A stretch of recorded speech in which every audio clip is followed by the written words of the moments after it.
嗱，每年啦24小時慈善小艇賽咧，都會吸引到呢一班同學仔參加㗎。咁而 KG5 呢間學校啦，咁佢哋上年咧就係為賽事咧係籌到接近11萬嘅善款。究竟咧佢哋咧點樣練習嘅咧 ？OK， how can you train for the race? Well, every morning we wake up we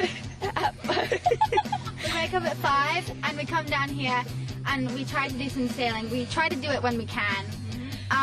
And then we'll just go to school after that. Because we're really busy with schoolwork, but this is our main priority. Sailing comes first. Charity comes first. Yeah, we really care about charity. This is our main priority Charity right is now. our life. Charity is your life? Are you sure? I wouldn't say that, but I wouldn't say that, but you know, we care about it. we're very caring people, and we want to prepare for this event because it's a very special event.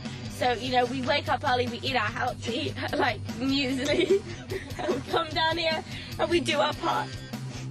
見到啲同學仔咧就係咁熱心啊去做呢個慈善活動啦，咁所以大家咧記得打電話嚟支持我哋呢個比賽啦。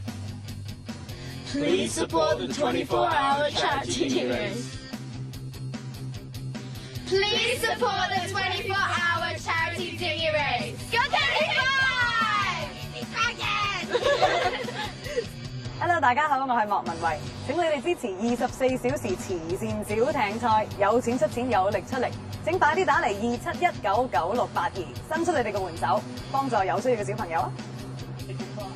下一集我哋 Now Sports 嘅一班主持咧將會揚帆出海，想睇下佢哋有幾蝦碌，記得聽晚同樣時間留意啦。